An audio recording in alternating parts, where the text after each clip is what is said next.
Okay. Oh, All right. it hasn't done that before. Yeah, that was That's weird.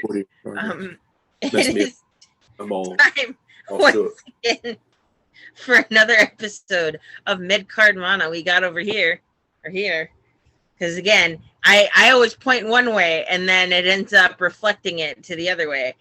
Sam Keola, the wrestling connoisseur. And Sam, did I show you before we continue? Yeah. Do you want to know why they call me the loose cannon? Well, I always figured it was in reference to Brian Pillman. It totally is. I got the sunglasses now. You winking? It looks like you're winking.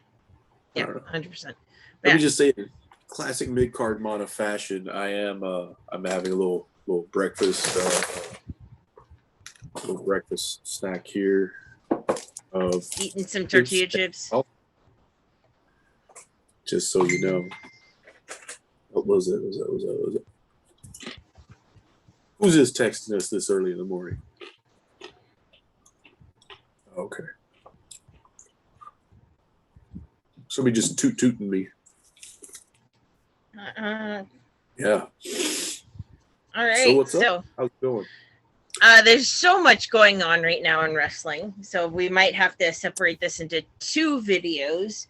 So let's say actually before we do our initial prediction video, let's talk a little bit about what's been going on in wrestling.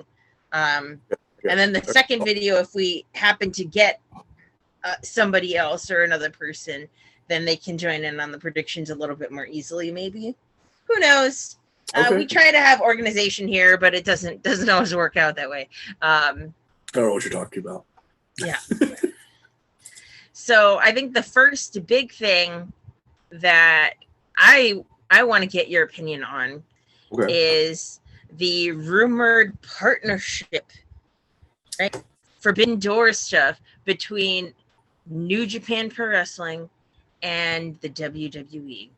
I think it. I've heard a lot of rumors. Way out of proportion.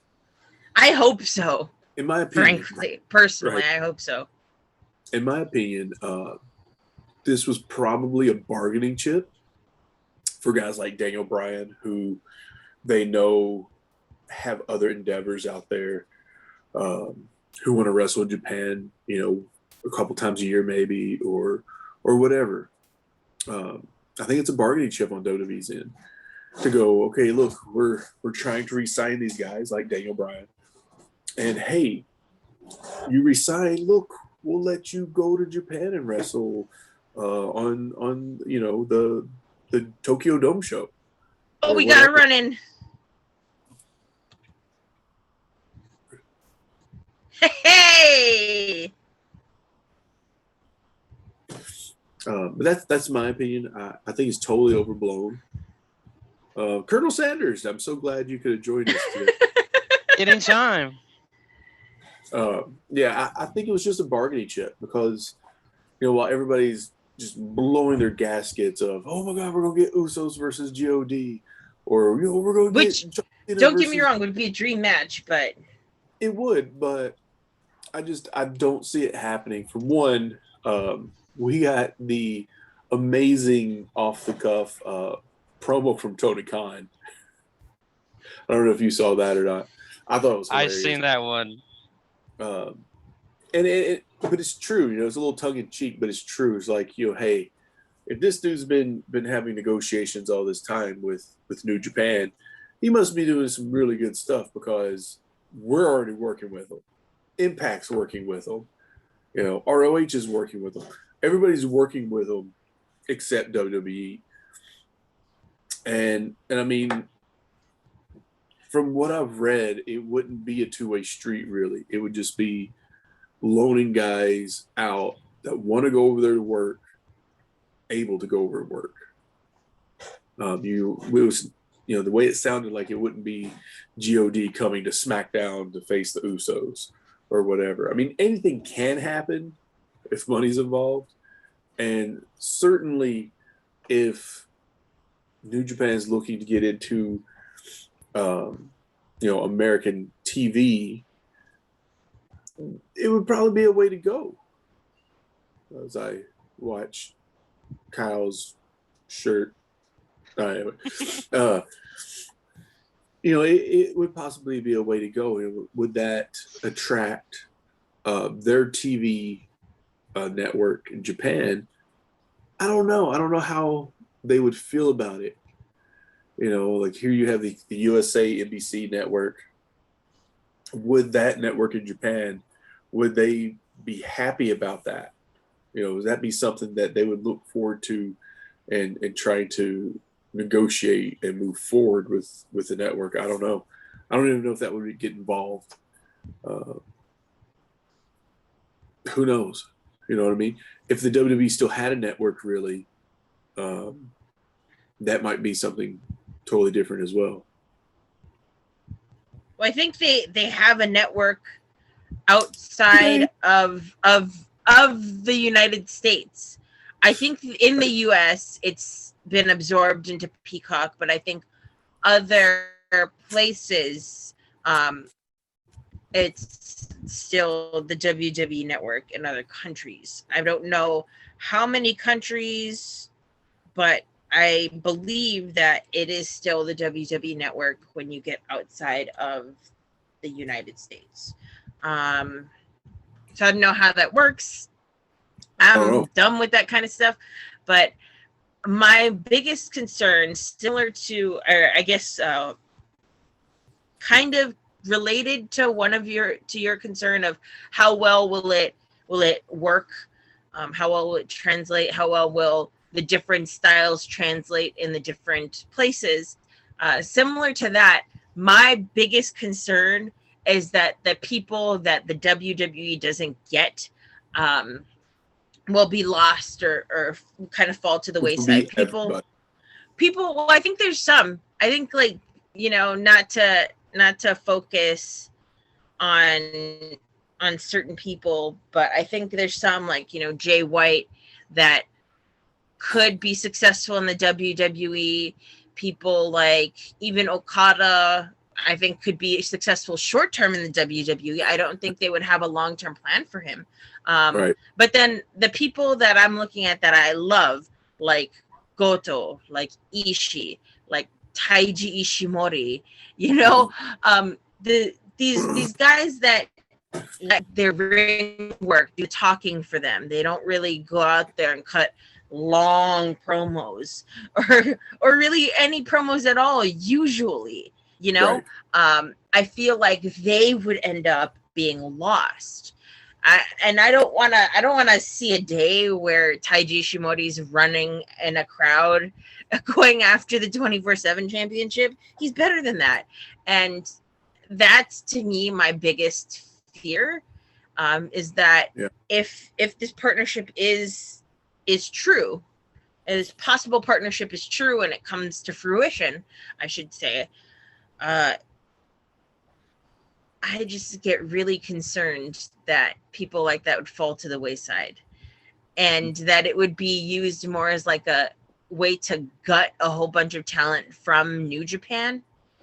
And then basically, like, nightmare scenario, they gut a bunch of talent from New Japan, similar to like WCW, and then they just absorb New Japan, and then there's no New Japan anymore. It's just all WWE.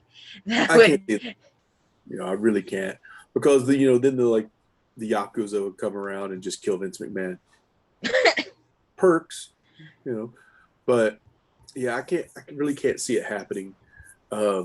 If there is some sort of partnership, WWE has such a poor track record with Japanese talent. I mean, by far, Shinsuke is probably the best they've ever done with Japanese talent, and that's really poor to say. Yeah, and it makes me frustrated when people are like, "Oh, well, it's not like they haven't given them titles," and it's like, okay, you're right. Shinsuke won the NXT championship. He's one of the few people that have been a 2-time NXT champion.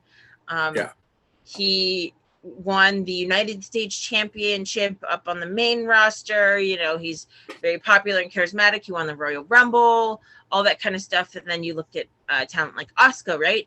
Is the other side. She also was for a long time, I don't know if she still is. I have to look at the records, but she was at a point the longest reigning women's champion in the WWE.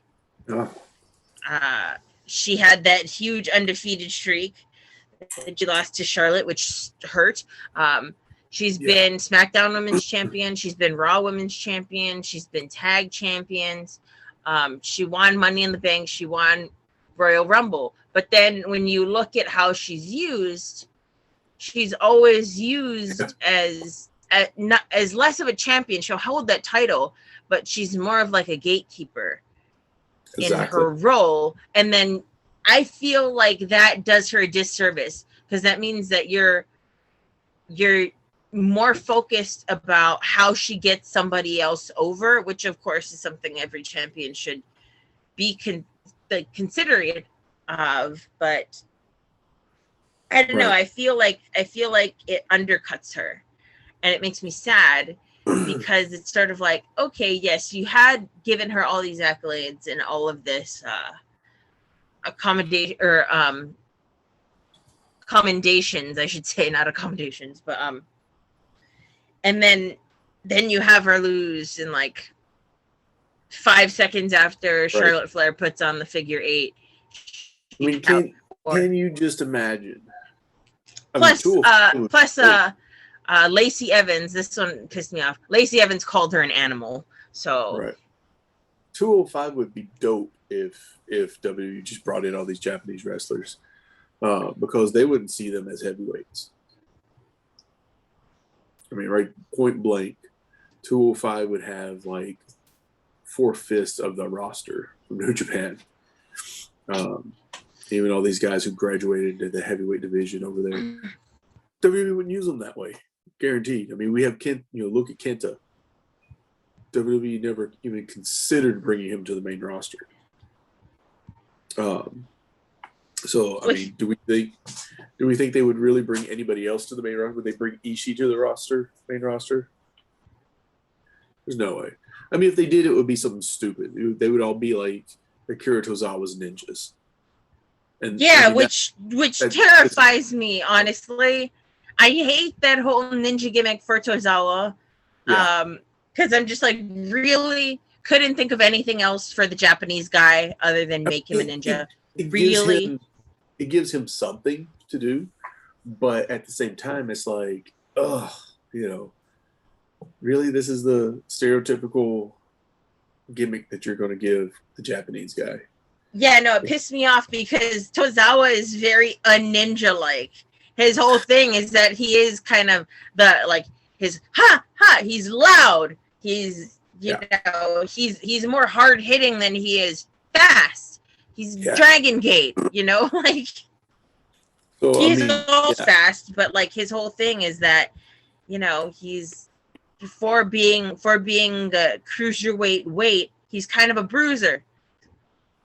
That snap German that he used to be known for, God, when's the last time we've seen that? So yeah, I don't think we're going to see much come of this. This is just, everybody wants it to a degree. Everybody wants to see GOD versus the Usos. Everybody wants to see, the dream matches. I really don't personally. Like, I wouldn't mind seeing some guys go over. But I really would not even want to see it. I'm going to be very blunt on this.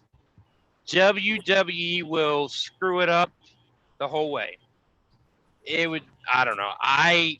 Yes, it could be nice, but do I really think that they're going to do it right? No. I don't see it going well. I agree. Yeah. I don't think it would go well either. I could get some of these nachos right here. We get some more out. Make all kind of noise on here so that the camera comes back to me.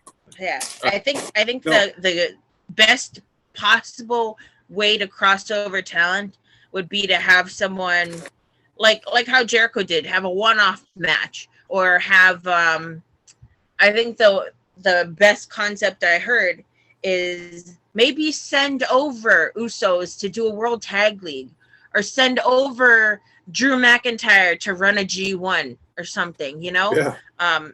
Have them participate in the competition. They're obviously not going to win, but I mean, it would be a cool nod to sort of earn their stripes, so to speak. Right. I mean, man, this is not out of the wheelbarrow for something to happen. I mean, we saw at God, which WrestleMania was it, where they had some Japanese talent featured? I can't even recall really. They had Liger come to NXT Takeover Brooklyn 1 and fight Tyler Breeze. Dude, that's Yep. And then Tyler Breeze got buried. Man, it was so brutal. I just, it would be hard for them to pull this off, I feel, with the current administration of the main roster. If it was just Triple H, like NXT, if it was just that alone, and he could shoot for some independent workers, some freelancers in Japan, I definitely think that we could see something come through. New Japan as a whole, man, I think that would just take a lot of work. I really do. And again, it goes to, are you really going to feature the talent on WWE programming? I mean, they're having a hard enough time featuring their own talent. Could they work in Japanese talent that they've honestly buried over the years? If you look at WWE.com, when they've gone over and done tours of Japan, it's like, look at this fan meeting, Shawn Michaels, and it's like Tanahashi. Yeah. So go call Tanahashi a fan. I believe it was Jeff Hardy. Look at this fan meeting Jeff Hardy, and it was Hiroshi Tanahashi. I mean, how do you call Hiroshi Tanahashi a fan of Jeff Hardy's? I mean, I think the thing that makes me concerned is seeing which wrestlers know who he is, and it kind of goes to show which wrestlers are the ones that are out there watching everything they can, trying to change their style, trying to learn from Japanese wrestlers, Mexican wrestlers, British wrestlers, all that, because then they'll know who these people are versus the people that kind of are more only surface level, who don't know who a lot of these people are in other places that maybe are as famous in their home country, even more famous. So yeah, that's something that I get concerned about, is certain talent not being treated with that kind of respect that I think they've earned. I liked that Okada, the one time Okada was in gorilla position at like a Raw or SmackDown or something, or WWE taping or show or whatever, I forget what it was. I would love to know how many people before that knew who Okada was. Honestly, I would say anybody that was probably an indie worker or a big fan themselves, anybody that's come up within the WWE system itself that wasn't a fan, probably not.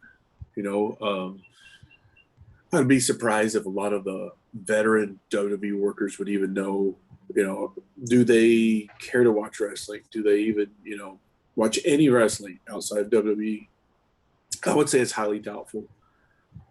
So yeah, I mean, I would say guys like Xavier Woods, people like that would probably be in the know. If you have a Randy Orton, a Shawn Michaels, I would say these guys probably are absolutely clueless as to Japanese talent. Who come up to Okada? I would say it would probably be guys like Samoa Joe, Albert, the guys who've worked Japan, know Japan. Nakamura, who is in Japan or who is in WWE by then. Right. But I think it too is like, you have guys like Shinsuke and Albert who you could go through to try to weave in something. But then at the same time, it's like, oh yeah, by the way, we lost the Good Brothers, who was an integral part of New Japan. AJ's there, but for how much longer? Finn Balor. Oh, Finn Balor's over here. Where is he? Oh, he's not on our main roster. I mean, a lot of these things have to be, if you're Japanese administration looking in to see where like people that were integral parts of your roster, where are they now? And especially Shinsuke, like Shinsuke, Finn Balor, like, are these guys your champions? Where are they? What are they doing? How are they featured? Do you just treat our talent like a joke when it comes to moving over? I would think that would be a major thing that you're looking at. But again, from everything that I've read, WWE has no plans on featuring Japanese talent. It was just an idea of, who can we keep and send over if they want to work Japan dates. It's just a bargaining chip, is what it sounds like to me. I can only hope that that's the case, because that would be best case scenario of that kind of deal. And supposedly there hasn't been any talk since Daniel Bryan's been gone too. So. Oh man, how many people? Never mind. I'll talk about it when we get to the AEW side. But yeah. Okay. Yeah, so that's the whole thing, I guess, with WWE and New Japan, more or less. Let me just throw this out there real quick. Aside from the rumor that staying with New Japan, who's your pick? The next IWGP champion. Oh, we talked about this. If I had to pick anyone, it's Jeff Cobb. But if you're asking as far as between who I think is going to get it from Okada and Shingo, I think it's probably going to be Okada.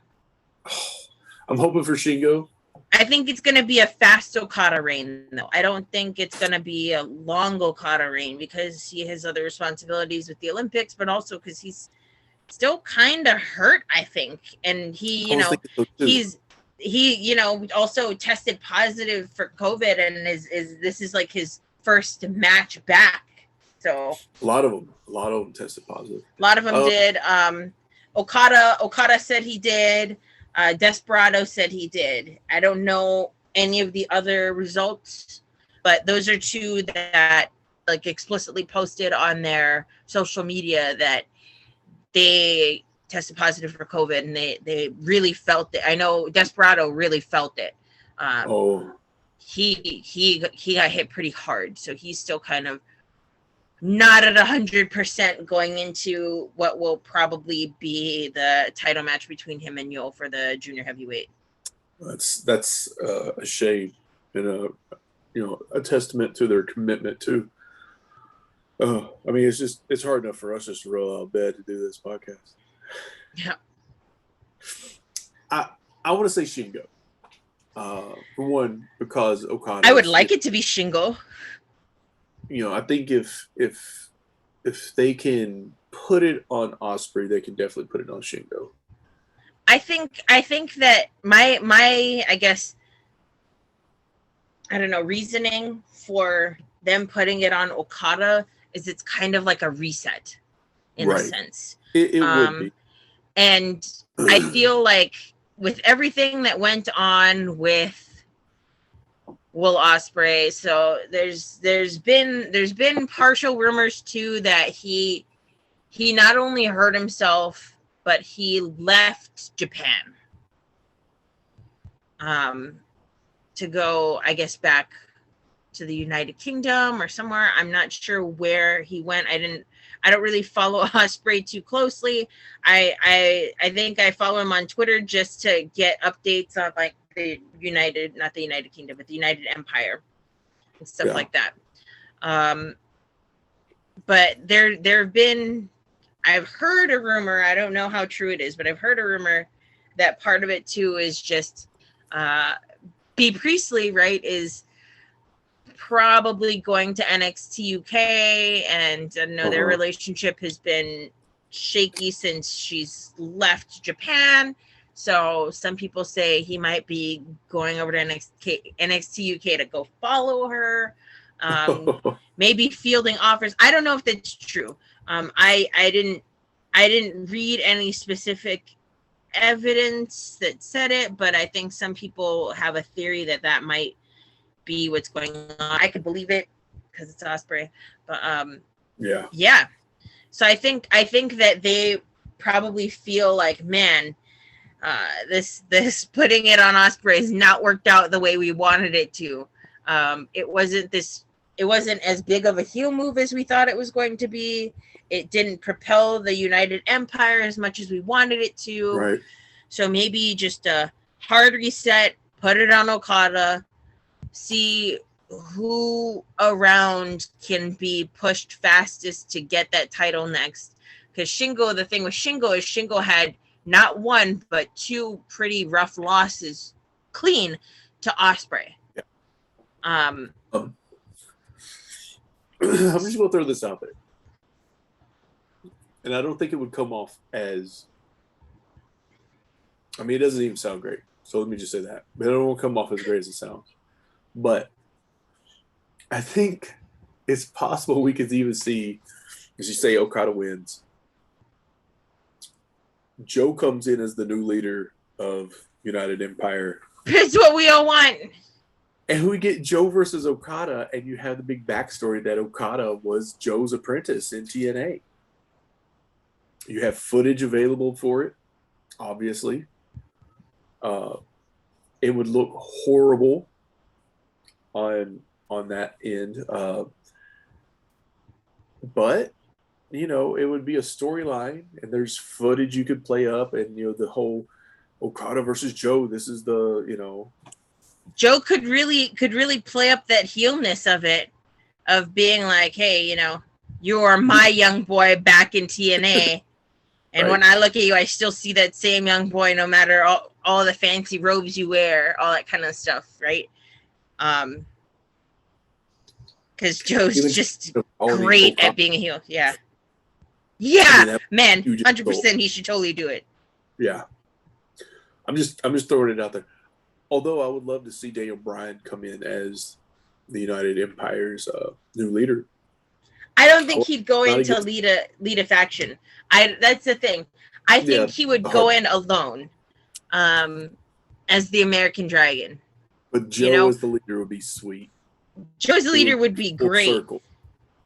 I mean, like we've talked before, like Be just a bunch of big dudes. It'd be great. I Yeah. would love it. but also not having, no offense, Kyle, not having the white element in there and taking Kyle's out the gone. colonial. Oh, is he gone? Yeah. He left before I've offended him. Yeah. Damn. Not having the colonialism element in there, you know, the colonist level in there of it, like we've talked about with Osprey, that these are the places that have been conquered by, you know, colonialism. But having Joe as the leader, you know, then we'd have Samoa, you know, we'd have New Zealand, we'd have Japan, we'd have Hawaii or Guam or whatever way you want to look at it. With Jeff Cobb. It'd be great. It'd be a great heel faction. Yeah, I'd be into it. I would very much appreciate it, but I think it's just a matter of if they We'll see. pull that trigger. Honestly, we'll see tonight probably.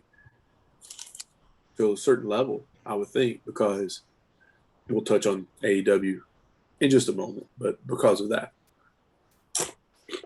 Yeah, I think that's going to have a big effect on what might happen in wrestling moving forward. Yeah. Yeah, I guess this is our New Japan sort of wrap up.